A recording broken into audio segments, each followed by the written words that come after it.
to think I was this little kid, and a Jewish little kid, I had to walk 3 blocks to school, I had a yarmulke on my head, and to be spit on, and to have a knife pointed at me, to be asked for money.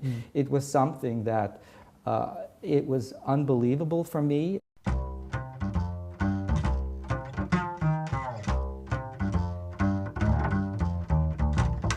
This is Faith Complex, a dialogue about the entanglement of religion, politics and art.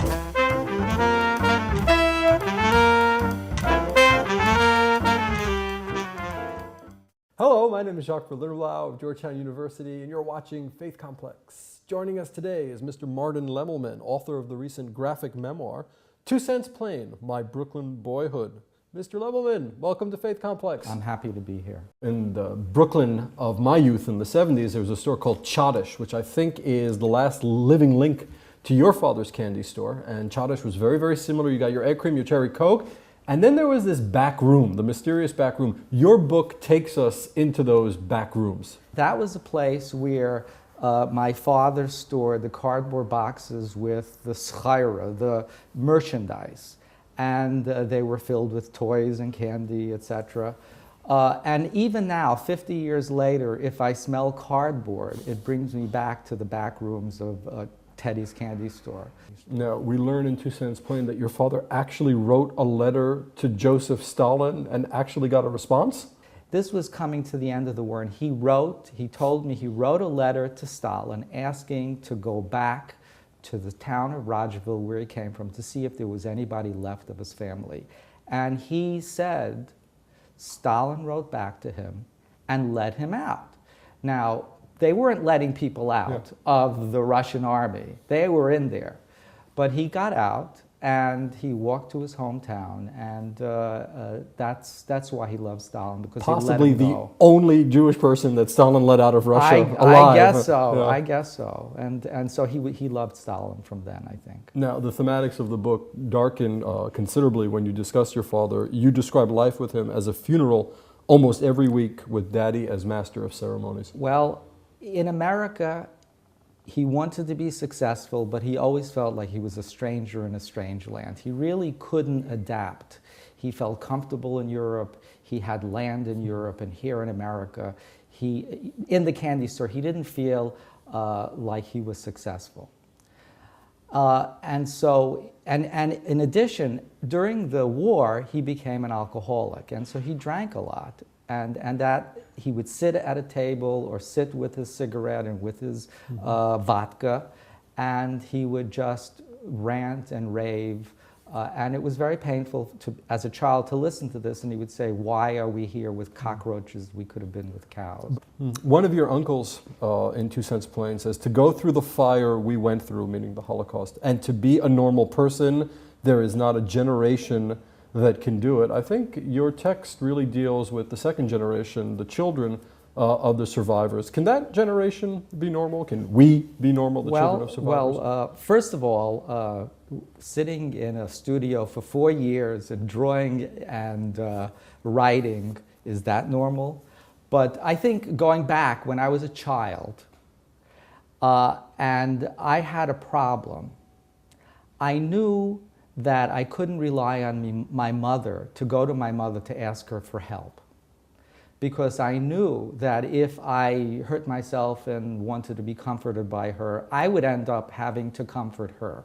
When I spoke to my mother years later, when I was writing thinking about the first book, she said, "Mein Körper zieht tumid," and that's in Yiddish, is my body is boiling always. And so there was always this nervousness about her that I understood. And so I think that kind of translated it for me. And you know, I'm basically very happy to be alone. I almost force myself to be social. And so I think there is this kind of second generation, I don't want to malaise. Malaise. Yeah, I think that's probably a good word. One of the most touching scenes in 2 Cents Plain is towards the end, where we have images of you being really harassed by African-American kids that are coming into your neighborhood in Brownsville. Then there's a very, very interesting quote when you say, "Brownsville became another Poland for us. How do you think about that a few years after you've written the book and decades after you've had the experience? Well, I mean, to think, I was this little kid, and a Jewish little kid. I had to walk 3 blocks to school. I had a yarmulke on my head, and to be spit on, and to have a knife pointed at me, to be asked for money.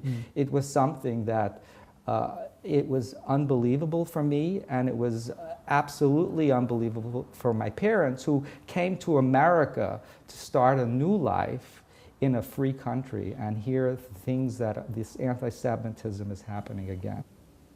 All right, I have an admission to make about graphic novels as a kind of straight-ahead vanilla student of literature.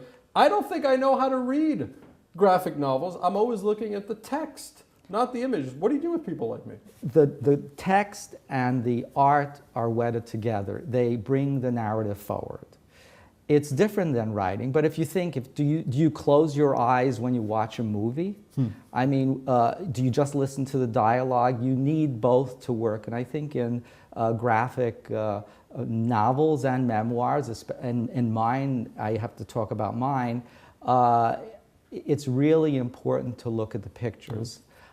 There's also one other thing. Being an artist, being a yeshiva boy and a Talmudic student, I also add symbolism to my artwork, and that's important. It's not so much important to kind of bring the story forward, but as an artist, it kind of fulfills this desire to create an interesting image. I was looking for linguistic symbolism, and I found some, but what you showed me before we started filming today is there was all this visual symbolism, which I simply wasn't trained to look at. Tell us about Godzilla, as we showed this image. My mother felt bad because she wouldn't let my brother watch King Kong on the $1 Million movie because it scared me. So she felt bad, and she decided to take my brother to the Strauss Theater to see Godzilla, and he loved horror movies.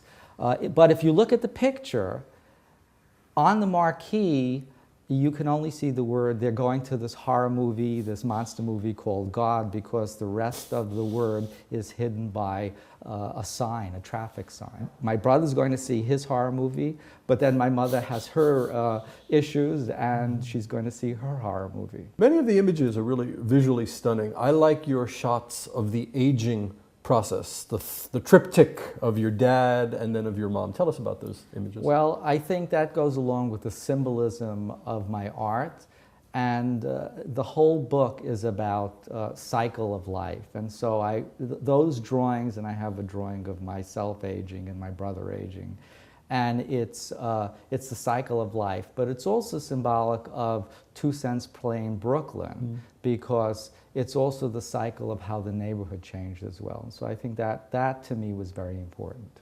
The final scene of the book really touched me, with the young African-American kid looking up at the bird. Tell us a little bit about that scene. Well,